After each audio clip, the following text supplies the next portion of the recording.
So something very controversial involving the director of A24's newest film, The Drama, has just hit the internet. And apparently, the director for this film, Christophe Borgli, has been exposed as a PDF file. Now, we have to look into this news because this is shocking. The way I found out about this is I just did a trailer reaction to The Drama. I talked about how, excited and how looking forward I am to this film because it stars two huge stars in Zendaya and Robert Pattinson. And then I get a comment that hits the video, and I'll read it out for you guys right now. I'll pull it up on the screen for you guys. It says, "Turns out the director is a PDF, so I'll either skip it or roleplay as a pirate, if you know what I mean." And I responded saying pretty much like, I gotta look into this, essentially. So I have the Hollywood Reporter report pulled up right here. We're gonna read through this article and then we'll discuss it. Let's get into this, let's go. So the title of this article is The Drama Director Christopher Borgli, I think I said Christoph in the beginning of the video, his 2012 essay on his age gap romance resurfaces, sparking controversy. So apparently this goes back to 2012. Now this is a 40-year-old man, this director. So in 2012, he was a grown man by this time, which is why this is controversial. And it says the Norwegian filmmaker's 2012 personal account of a May-December romance he had in his 20s is trending on Reddit as his latest film starring Zendaya and Robert Pattinson raises his profile. So let's go ahead and look through more of this. It says a Resurface Norwegian magazine essay by Christopher Borgli now draws attention on Reddit and is raising fresh questions about the filmmaker just as his profile continues to rise in Hollywood. Borgli, the director behind the upcoming The Drama starring Zendaya and Robert Pattinson, which we discussed, has been the subject of a viral thread on the platform where users have shared scans of a 2012 print article from D2, the Weekend magazine, blah, blah, blah. Okay, we could skip over this part. It says the piece written by Borgli himself. So, he wrote this himself. He published this himself in this magazine. He was then 27, so older than I am now. He says reflects on a recent relationship he had with a teenage girl. The scans, which are not widely available online, have begun to circulate and have been translated by users. The renewed attention comes as Borgli's transition from cult indie filmmaker to a more mainstream presence. Borgli's The Drama, his latest English language project. Okay, so it's giving like a breakdown of this film.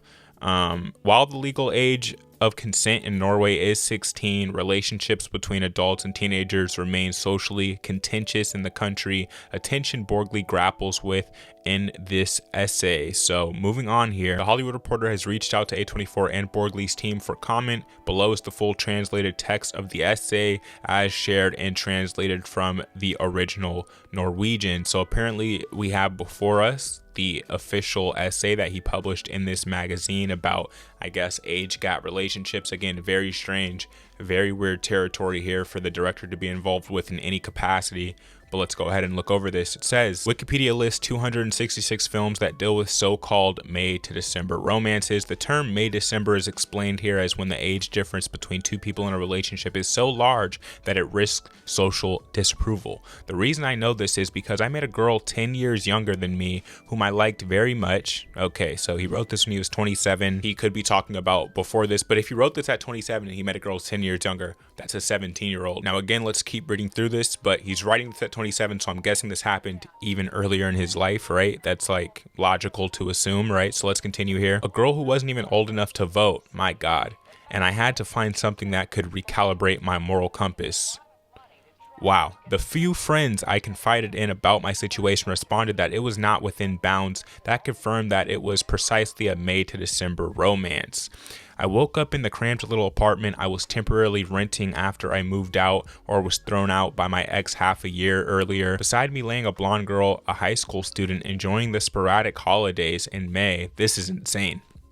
I chose to see her that way, to define her by her age, and chose never to see her again, but you can't choose what the heart wants. A post on Facebook, a text message, small digital exchanges in the days that followed, oh my God. In my previous relationship, the age difference had been in the opposite direction. She had lived 7 more summers than me.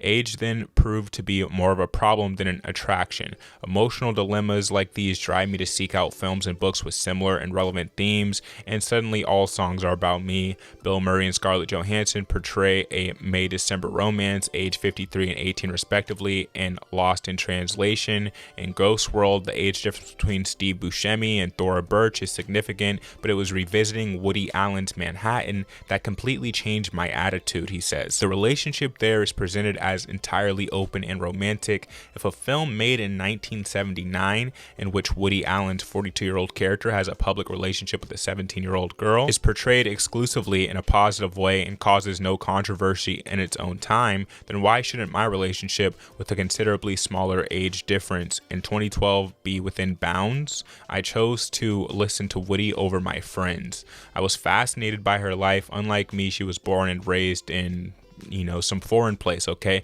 and must have been exposed early and clearly to literature, music, film. When I was 16, I played PlayStation, drank homemade liquor at house parties, and made splatter films in the backyard. She played piano, drank kava at gallery openings, and wrote texts that were published by a press. I think my cultural insight, and therefore because I am who I am, my life insight, was delayed by 10 years as a result of growing up in the countryside versus Oslo. In many ways, we were strangely quite equal. She never laughed at my Seinfeld references. Naturally, she had never seen a single episode, but in return, she could recommend books to me such as Self-Portrait by Edod Leve. Now, continuing on here, he says, I could watch her as she read the ever new books she brought into my apartment. Her curiosity was admirable and contagious. I developed a bigger appetite for everything. Suddenly, we were together all the time. Long days in my apartment, eggs and bacon with Woody Allen films for breakfast. She was also a fan. Long walks with her parents and late midweek evenings at restaurants and bars where they didn't check ID. When her parents were away, we began spending entire days in their large apartment. We drank her parents' wine. We read her parents' books. Some days we didn't go outside because it was dark, and only then did we get dressed.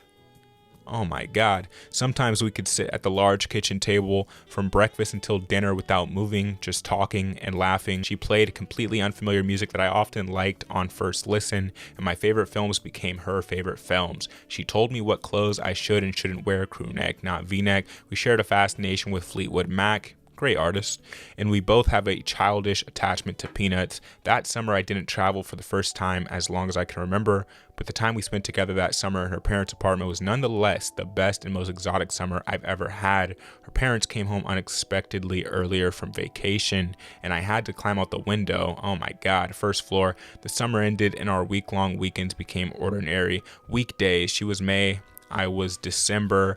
So that is the article right there. That's what he wrote himself in the magazine, talking about, his own experience with apparently this underage person. Now, again, we did read there that the age of consent is 16 in the place that he grew up, but nonetheless, this is extremely shocking. Why would someone admit this? Why would someone write this about themselves and put it in a magazine article for the world to read and to go back to in 2012 when he is a 27-year-old man? I have no idea. This is heinous stuff right here. Again, he wrote this about someone 10 years younger than him. He was 27 when writing this. So someone 10 years younger than him when he's 27 is 17. That's still not a legal person. And if I had to guess, again, I'm just speculating here, I would assume this happened before he was the age of 27. So even more shocking there. I can't believe what I just read. Now, in terms of how this is going to affect the drama's film release, I have no idea. Is this going to affect the box office? Is this story going to blow up in some major way? I have no idea. This is my first time reading and seeing about it. I'm seeing a couple other articles also. When I type this into Google, they're popping up. So this is something that's starting to spread like wildfire, and I guess we'll see how this affects the film going in the future. Now, is anything going to happen to this guy? Of course not. Over some article he wrote in 2012 in his, foreign country, and now he's in America. Of course not. Legally for him, this is not going to matter whatsoever, but morally and publicly and image wise, this can definitely have a drastic effect on this person's career, especially considering this is his first mainstream film that's releasing. Now, I do want to make sure I say that allegedly he did this. Allegedly. I must say that for legal reasons, okay? But again, he wrote it from his own perspective. This isn't someone else, slandering him and writing this. He wrote this himself and allegedly published this in a magazine himself for you to read, talking about, age gaps, made a December romance, any other terms, weird terms he used there, and this is just shocking stuff. So I thought, you know, I'd go ahead and read over it, look into it, and bring it to all of you guys to have a discussion about what are your thoughts on this Hollywood Reporter article that I just read before you. Will you still be checking out the drama film and supporting it in theaters, or will you be doing something more similar to what my commenter suggested he's going to do when it comes to this film? Let me know all that down in the comment section down below. If you don't know what we do here on Demigod ET, we do film, TV, and pop culture based content. So if you're interested in this type of content, in the right place, hit subscribe, hit the like button if you enjoyed this video. I'll catch you in the next one, guys. Peace.